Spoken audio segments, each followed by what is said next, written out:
నాకు ఒక చిరుకానుకని ఒక చెక్ ఇచ్చారు. ఇది నేను కనుక ఇది స్వీకరించానంటే నేను కేవలం కమర్షియల్ ఆర్టిస్ట్గా నా ప్రజెన్స్ కూడా అలా ఉన్నారట. హైదరాబాద్లో కూడా సభలో వచ్చి మాట్లాడడానికి కూడా డబ్బులు తీసుకునే వాళ్ళు ఉన్నారు చాలామంది అక్కడ. కానీ నన్ను ఆప్యాయతతో మీరు ఇచ్చిన సన్మానం కొన్ని $1 బిలియన్ కంటే కూడా ఎక్కువైనది. నేను అనేది ఏంటంటే దీన్ని ఒక మంచి కార్యక్రమానికి, మీరు చేయబోయే కార్యక్రమానికి కానీ, లేకపోతే ఇవాళ వచ్చిన కళాకారులు కానీ వాళ్ళకి ఖర్చులకి దీన్ని ఉపయోగిస్తే నేను చాలా సంతోషిస్తానమ్మా. దయచేసి తప్పుగా అనుకోకండి. This is my humble request. డబ్బంటే చేదేం కాదు నాకు, కానీ ఇక్కడికి వచ్చిన తర్వాత నేను కనుక డబ్బు తీసుకున్నాను అనుకోండి, నేను అమ్ముడుపోయిన వాడిని అవుతాను. పర్ఫార్మెన్స్ చేస్తే దట్స్ అ డిఫరెంట్ ఇష్యూ. అది నా వృత్తి, అది that's my bread and butter. దానికి నేను డబ్బులు తీసుకోవడం న్యాయం. కానీ ఇవాళ నన్ను మన్నించండి. ఎవరి చేతుల మీద వచ్చిందో వారికి అందజేస్తాను, నా సోదరులు రామ్మూర్తి గారికి. Please sir, please sir. నేను ఇప్పుడు ఈ ట్రూప్ వాళ్ళకి ఇవ్వనమ్మా ఈ చెక్కు, వాళ్ళకి మీకు అభ్యంతరం లేకపోతే. Thank you sir. వారి లీడర్గా మీరు స్వీకరించండి. నాకు చాలా సంతోషం. I'm very happy.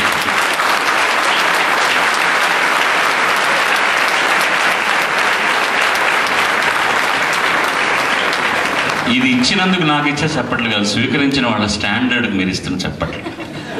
ఎవరన్నా మర్చిపోయానేమో నాకు తెలియదు. వాళ్ళు పర్ఫామ్ చేసిన వాళ్ళందరిలో ఆ పిల్లలిద్దరు కూడా స్వాగతం ద్వారా పాట చాలా చక్కగా చేశారు. అమ్మాయిలు ఇద్దరు కూడాను చాలా బాగుండింది. నాకు 30 సంవత్సరాల వెనక్కి వెళ్ళిపోయాను. అడవి రాముళ్ళ పాట అనుకుంటాను, అది అడవి రాముళ్ళ పాటే కదా. అవును, కెవి మహాదేవన్ గారి స్వాగతం ద్వారా దేశోద్ధారకుల్లోన ఏదైనా మహాదేవన్ గారి మ్యూజిక్ సంతోషం. రామారావు గారు మహాదేవన్ గారికి సంబంధించిన పాట అనిపించింది నాకు.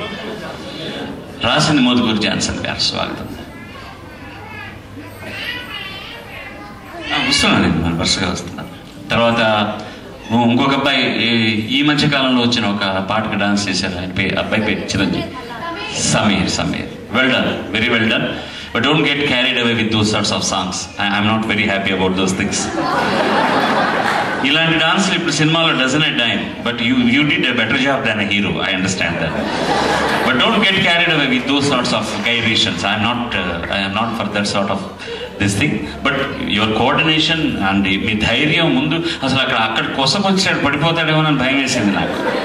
చాలా బాగుంది. ఇంత మంచి రిథమ్ సెన్స్ ఉన్న కుర్రవాడికి దీంతో పాటు అంటే ఇది తీసివేయమని నేను అంటలేదు, చక్కటి క్లాసికల్ డాన్స్ కూడా నేర్పించాలనుకోండి ఇంకా చాలా బాగుంటుంది. ఇది మంది అని కొంచెం ధైర్యం వస్తుంది అనమాట. ఎందుకంటే అలాంటి డాన్సుల్లో మాటకి అభినయానికి సంబంధం ఏముంటుంది. నువ్వంటే నాకు ఇష్టం అన్నప్పుడు నువ్వంటే నాకు ఇష్టం అంటే ఎలా ఉంటుంది, నేను మోచేతో చంపేస్తాను నిన్ను అన్నట్టుగా. ఇది ఒక సార్ట్ ఆఫ్ ఎక్సర్సైజ్ అది, అంతే తప్ప.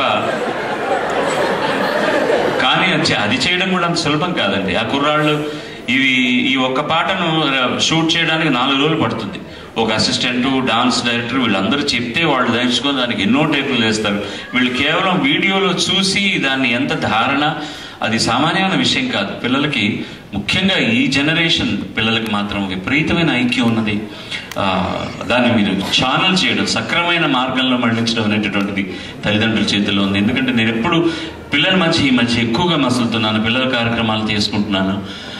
వాళ్ళని గనక సరైన పద్ధతిలో పెడితే ఎంత రాణకెక్కుతారో చెప్పడానికి వీల్లేదు, అంత టాలెంట్ ఉన్నది పిల్లల్లో. ఇక్కడ ఉండి కూడా నిజంగా అమ్మాయిలందరూ వారు అన్నట్టుగా చక్కగా పరికిణ లంగావోణీలతో వచ్చారు. ఎంతో బాగుంది, హాయిగా చూడడానికి తెలుగుదనం ఉట్టి పడుతుంది అనమాట. అది ముఖ్యంగా కావాల్సింది. ఇక్కడికి వచ్చినా కూడా మీరు అందరూ మర్చిపోకుండా ఇంకా తెలుగు మాట్లాడుతూ పిల్లలకు తెలుగు నేర్పిస్తూ తెలుగు కార్యక్రమాలు చేస్తున్నారంటే అంతకంటే సంతోషించాల్సిన విషయం వేరే ఏమీ ఉండదు. ఇంకెవరైనా మర్చిపోయినా రామ్మూర్తి గారు, మీరు కారు తీసేశారు కదా అక్కడి నుంచి. అరుణ్ గారు మాట్లాడుతూ బాలుగారితో ఆయన ఏమేమో చెప్పుంటారు కానీ ఆయన గురించి మాకు తెలుసు అన్నారు. ఆయన కారులో ఎక్కినప్పటి నుంచి మీ అసోసియేషన్ గురించి పొగుడుతూ వచ్చారు ఇంతవరకు కూడా. ఎస్ బీన్ టెల్లింగ్ దట్ చాలా చక్కగా చేస్తున్నారు అండ్ మంచి కార్యం. అందుకనే నేను మిమ్మల్ని అడిగాను, బాలసుబ్రహ్మణ్యం గారు తెలుగు వారందరూ సంతోషపడతారు రావాలి అని. ఆయన ఇంతకుముందు అక్కడ ఆ మోహిని భస్మాసురులు అన్నట్టుగా ఈయన ఒక బోళా శంకర్. నేను ఎప్పుడూ అంటుంటాను, ఒక 12 ఏళ్ల కుర్రవాడిని పెద్ద మేకప్ వేసేసి సూట్ వేస్తే ఎలా ఉంటుంది, అలా ఉంటారు ఆయన. అంత చిన్నపిల్లవాడి మనస్తత్వం, 10 మందికి సహాయం చేయాలనేటటువంటి తత్వం ఉన్నటువంటి వీళ్ళందరూ మీరందరూ కలిసి సహకరించుకొని కార్యక్రమాలు చేయడం అనేటటువంటిది బాగానే ఉంది. మిగతా చోట్ల ఉన్నట్టుగానే ప్రతి చోట్ల ఉన్నాయి దీస్ సార్ట్స్ ఆఫ్ థింగ్. ఇద్దరు తెలుగు వాళ్ళు ఉంటూ 3 అసోసియేషన్లు ఉంటాయంటారు కదా. But anyway, let me not go again all those things. పండగల పబ్బాలకు అయినప్పుడు మీరు అందరూ కలిసి చక్కగా చేసుకోండి. అలాగే వచ్చే సంవత్సరం ఏప్రిల్ 25వ తారీఖున ఫ్యాక్ట్స్ వాళ్ళ కోసం అని చెప్పి ఒక నిధి సేకరణ కార్యక్రమానికి నేను నా బృందంతో వచ్చి కార్యక్రమాలు చేస్తాను. మీ అందరి సహాయ సహకారాలు కావాలి. మీరందరూ రండి. అది 2 రోజులు ఉంటుంది బహుశా ప్రోగ్రామ్. 2 ప్రోగ్రాలుగా చేస్తున్నాం. ఇబ్బంది పడకుండా ఒక రోజున తెలుగు కన్నడ పాటలతో మాత్రమే ఒక కార్యక్రమం, ఒక రోజున టోటల్గా తమిళ కార్యక్రమం ఉంటుంది. సో కాబట్టి ఎవళ్ళు నిరుత్సాహపడకుండా అందరూ విని సంతోషించేట్టు మధ్య మధ్యలో అన్ని ప్రోగ్రాంలో హిందీ పాటలు కూడా పాడుతూ ఉంటాను. సో ముఖ్య కారణం ఏంటంటే నేను పాడుతున్నానని కాదు, ఎవరు చేసినా కూడా ఒక నోబెల్ కాజ్ కోసం చేస్తున్నారు. ఒక ఇన్స్టిట్యూషన్ స్థాపించాలని, మన సంస్కృతికి సంబంధించినటువంటి విద్యలన్నీ నేర్పించాలని, ఒక స్కూల్ స్టార్ట్ చేయాలని ఎవరు చేసినా కూడా అభినందించదగిలిందే. దానికి నన్ను పిలుస్తున్నారు కాబట్టి మీరందరూ కూడా వచ్చి ఆ కార్యక్రమాన్ని జయప్రదం చేస్తే చాలా సంతోషంగా ఉంటుంది. మరొక పర్యాయం ఇవాళ ఈ సోదరిమణి అయితే ఇంకా నా గురించి ఎన్నెన్ని మాట్లాడుతున్నాను భయపడి టెన్షన్ అయిపోయింది నాకు అక్కడ. ఇప్పుడు ఇంటర్నెట్లు ఇవన్నీ వచ్చాక ప్రతివాడి జీవితం కూడా ఓపెన్ బుక్ లాగా అయిపోయింది. నన్ను గురించి తెలియంది మీకేమీ లేదు. బాలసుబ్రహ్మణ్యం అంటే అంతకంటే ఆత్మీయత లేదు, బాలు అంటే ఇంకా ఆనందం. ఇంకా పద్మశ్రీ, డాక్టర్లు ఇవన్నీ ఈ ప్రయాణంలో దొరికేటటువంటి స్నేహితులు లాంటివి అనమాట. ఈ 41 సంవత్సరాలుగా నన్ను విని పెంచిన మీ అందరికీ ఈ సందర్భంలో నేను చేతులు జోడించి నా ధన్యవాదాలు తెలియజేసుకుంటున్నాను. ఇంకా నా పాటను వింటున్నారు, ఇంకా మీ ప్రేమను అనుగ్రహిస్తున్నారంటే దానికి నేను చిరరుణగ్రస్తుని. చాలా చాలా సంతోషం. ఇంత దూరం వచ్చాక మీరు ఎవరైనా ఏదైనా సరే బాలసుబ్రహ్మణ్యం ఏం మాట్లాడితే ఏంటి ఆవిడకి కావాలి, ఏదైనా పాడాడా అని అడుగుతారు. అది మామూలుగా